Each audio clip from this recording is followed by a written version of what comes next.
J'ai trouvé le titre un peu original, j'avais pas ça d'habitude. Réduction du spectre. Ah, qu'est-ce que c'est que ce truc? Le spectre. Alors là, c'est difficile, parce que le spectre, c'est une définition qui n'existe pas vraiment. Il y a deux papiers qui essayent de définir le spectre d'un antibiotique.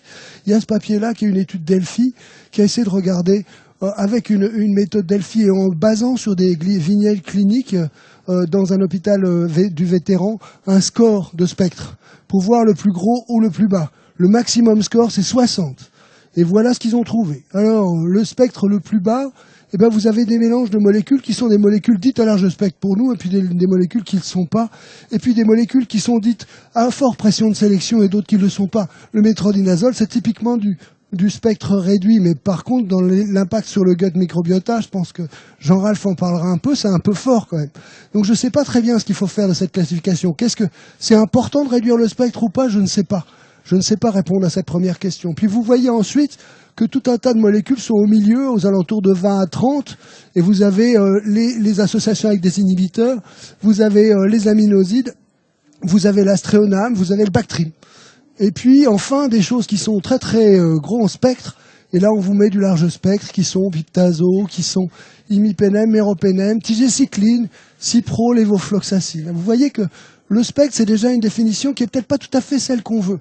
Et quand nous, on avait regardé en méthode Delphi en France comment on pouvait désescalader les molécules et qu'est-ce qui était le plus grave, on s'est aperçu que le spectre, c'était une chose d'accord, mais c'était aussi le potentiel à faire émerger de la résistance qui servait beaucoup à définir ce qu'on pourrait appeler un spectre. Mais c'est pas facile, c'est pas vraiment le spectre, en fait.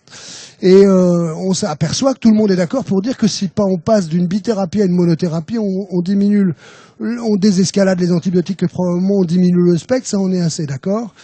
Mais pour le reste, c'était vraiment pas facile de savoir ce que ça voulait dire. Donc la question, merci, c'est gentil, mais c'était pas facile quand même. Donc on peut se dire que finalement, si on raisonne à la fois en spectre et en pression de sélection, on peut classer les bêta-lactamines, et c'est ce qui avait été fait dans cette méthode Delphi, entre celles qui ont un spectre ou un potentiel sélectionnant moins important, comme l'amoxicilline, et puis aller jusqu'au plus important que seraient les pénèmes à activité anti-pseudomonas, imipenem, meropenem par exemple. En tout cas, c'est cette classification qui avait été proposée. Les principes de base d'une antibiothérapie, et je pense que c'est ça la base de l'antibiotic stewardship, c'est cet éditorial. Moi, j'adore cet éditorial. Il est tout simple, il est fait par un vieux bactériologiste. Il dit qu'il faut arrêter d'embêter les bactéries. C'est tout. Il faut commencer le traitement le plus tôt possible, seulement chez les malades qui sont choqués, qui ont une aggravation des défaillances d'organes. Il faut tenir compte du traitement que vous avez eu avant, de l'écologie de votre unité, éventuellement mettre au point des tests diagnostiques rapides. Alors le problème, c'est que pour l'instant, on sait identifier sur de la culture positive, mais on ne sait pas très bien faire sur du prélèvement de base. Ça va venir. Je pense que c'est un futur proche quand même. Il faut utiliser éventuellement des combinaisons pour augmenter le spectre, là pour le coup, et donc éviter les combinaisons si on veut diminuer le spectre, et avec des doses appropriées, et surtout contrôler le site de l'infection. Si vous voulez prendre des risques sur le spectre, il faut contrôler la source de l'infection, et ça c'est absolument majeur. Et à la fin, il faut essayer d'arrêter les traitements qui servent à rien et réduire le spectre des antibiotiques et diminuer la durée de traitement. Voilà, on a tout dit. Maintenant qu'on a fait ça, on a fini le topo. Le problème, c'est que la première chose à faire, c'est de pas commencer des molécules à large spectre. Et ce qu'on s'aperçoit dans cette étude de Laurence Armand-Lefebvre, c'est que même une dose imipenem vous augmente le risque d'avoir des souches imipenem résistantes dans les selles. Même une dose. Donc la désescalade secondaire, c'est pas suffisant. Il faudrait essayer d'avoir un traitement antibiotique immédiatement adapté. Alors, comme on veut tout de suite, parce qu'on est des docteurs réanimateurs, on voudrait que nos microbiologistes arrivent à nous trouver des tests qui nous donnent le diagnostic tout de suite et qu'on n'en parle plus. Ça va peut-être venir, mais on n'en est pas encore tout à fait là, mais j'espère que ça sera un futur proche. Mais c'est ça la première préoccupation qu'il faut avoir. Ma première chose à dire, c'est que peut-être que de temps en temps, on peut se calmer. Et pas forcément toujours commencer les antibiotiques. Et quand vous connaissez ce papier Provoque, qui a été fait dans une réanimation chirurgicale où la mortalité n'est pas très importante, c'est une étude avant-après, où ils ont comparé une stratégie extrêmement agressive de traitement, je traite tout le monde, je prélève, je traite, versus je réfléchis, je fais des prélèvements, je regarde mon malade, et je ne traite que ceux qui sont choqués. Alors effectivement, quand ils ont traité tout le monde de façon agressive, ils ont traité plus tôt. Ça c'était super, mais quand on regarde la mortalité des malades, zut alors. Ah, on peut pas reculer dans ce truc-là, si. Tac, tac. Et quand on regarde la mortalité des malades, dans le bras agressif, ils mouraient plus que dans le bras conservateur. Et finalement, les malades, ils étaient certes plus vite traités, mais pas mieux traités de façon adéquate. Donc finalement, le corollaire à ça, c'est pas de vous dire de pas traiter les malades qui sont choqués, c'est que ça suffit pas de traiter tout. Il faut pas traiter n'importe comment. Traiter vite, c'est pas forcément suffisant, et il faut aller vers une stratégie intelligente de traitement antibiotique. Et de temps en temps, on peut quand même se donner quelques heures pour réfléchir, pour avoir un examen direct et pour avancer.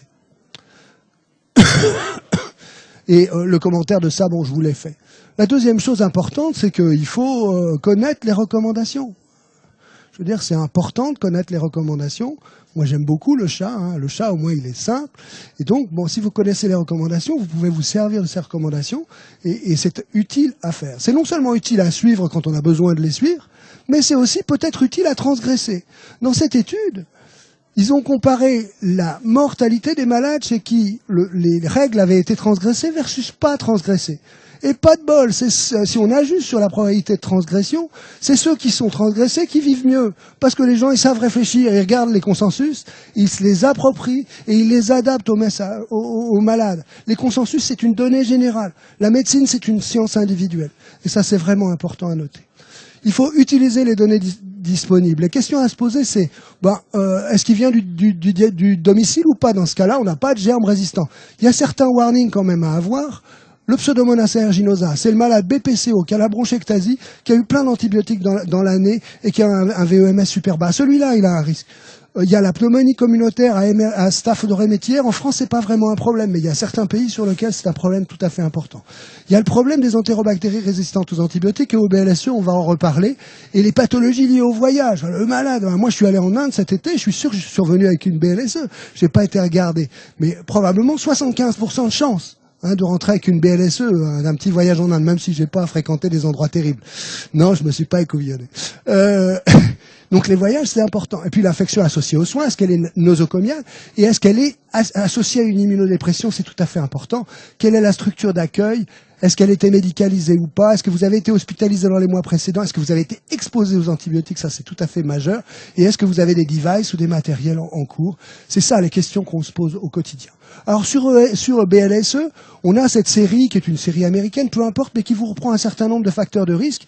Eh bien, effectivement, quand on est une ethnie d'Asie du Sud-Est ou du Moyen-Orient, on a plus de risques. Si on a des maladies chroniques, si on a des procédures invasives, si on a une colonisation préalable, tout ça, c'est les facteurs de risque, on est tout à fait d'accord. Le nombre de jours d'hospitalisation avant augmente considérablement le risque d'infection à germes résistants. Le nombre de jours avec des traitements à large spectre aussi est tout à fait important. Et au moins un jour d'hospitalisation dans un endroit où il y a un haut risque d'infection, c'est important, à condition que les malades aient reçu des antibiotiques.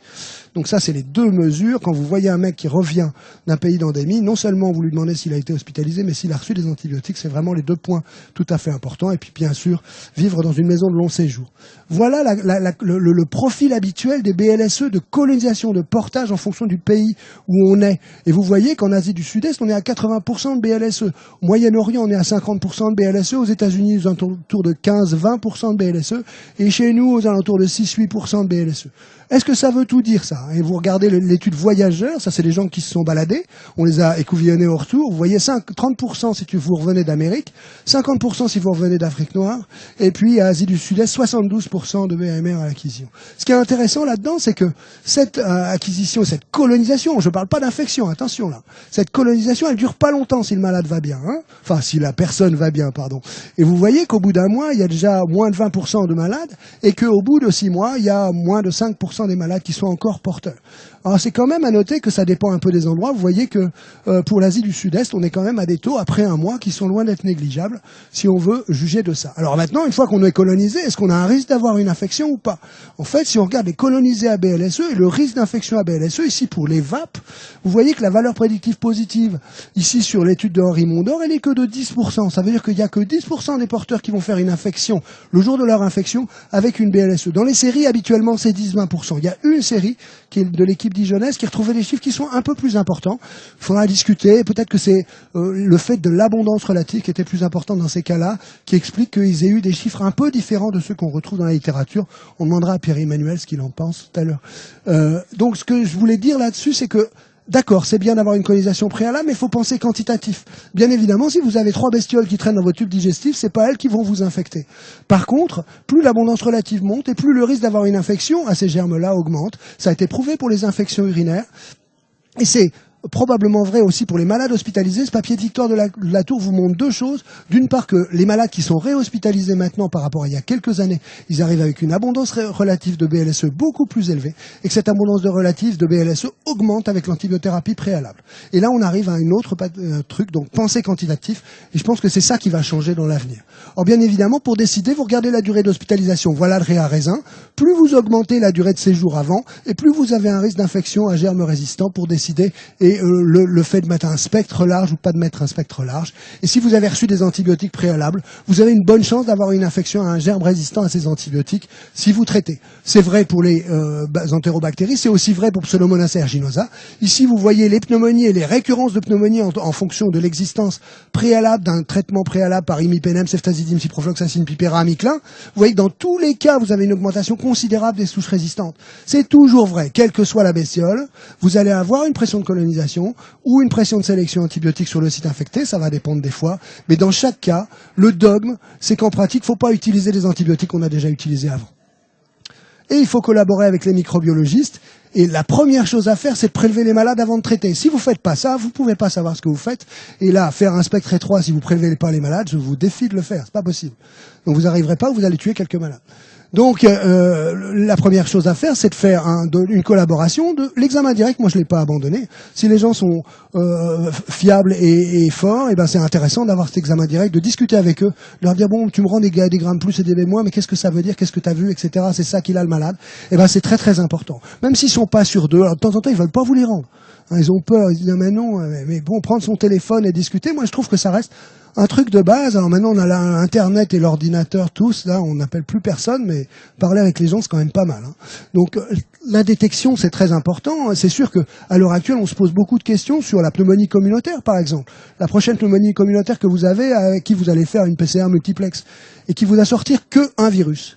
Est-ce que si vous avez que un virus, dans ces cas-là, une antigénurie, mettons pneumocoque et légionnelle négative, est-ce qu'il ne serait pas licite, en tout cas, soit de ne pas commencer, soit de commencer peu d'antibiotiques?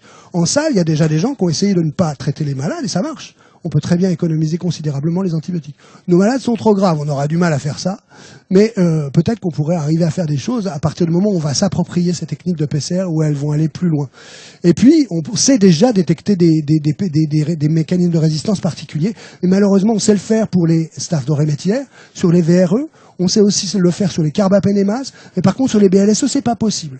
Il y a 600 à 700 génomes différents qui déterminent une BLSE et pour l'instant la PCR ça va pas, c'est pas adapté. Il y a des méthodes biochimiques qui peut-être vont être mises au point mais pour l'instant elles sont pas assez sensibles pour travailler sur le direct, elles ne travaillent que sur de la culture. Mais peut-être ça va changer. Moi je suis assez confiant que les choses vont bouger très très vite et qu'on pourra servir d'identification pour commencer le traitement. Alors, l'examen direct, ça s'interprète.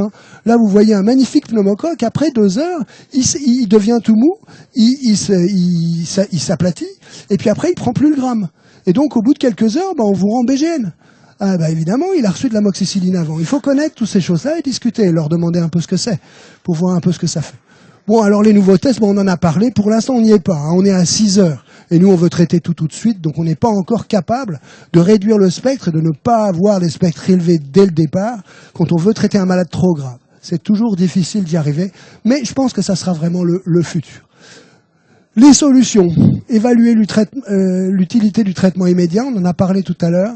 Bien savoir que tous les malades qui ont des infections ne sont pas des infections ABMR et tous les porteurs ne vont pas faire des infections ABMR. Donc bien réfléchir, regarder un petit peu le profil du patient et puis prendre une décision en fonction de sa gravité, en fonction de ce qu'on sait lui éventuellement de la colonisation préalable du malade immédiatement avant. La collaboration microbioclinique, je pense qu'elle est tout à fait importante. Il faut savoir que la bithérapie, on est les champions du monde de la bithérapie antibiotique. Quand vous discutez avec les Européens, c'est marrant les congrès internationaux pour ça, ils nous regardent avec des yeux ronds. Ils mettent un antibiotique, ils n'en mettent pas 2. Jamais, presque jamais. Alors, c'est souvent sur des pays où il n'y a pas beaucoup de résistance, mais pas seulement. Et quand vous voyez même les séries aux US, alors ils ont peut-être tort dans ces cas-là, mais ils mettent souvent de la monothérapie et peut-être que la bithérapie n'est pas obligatoire dans un certain nombre de cas. Et vous aurez plus la possibilité de diminuer le spectre si vous évacuez la source de l'infection le plus vite possible.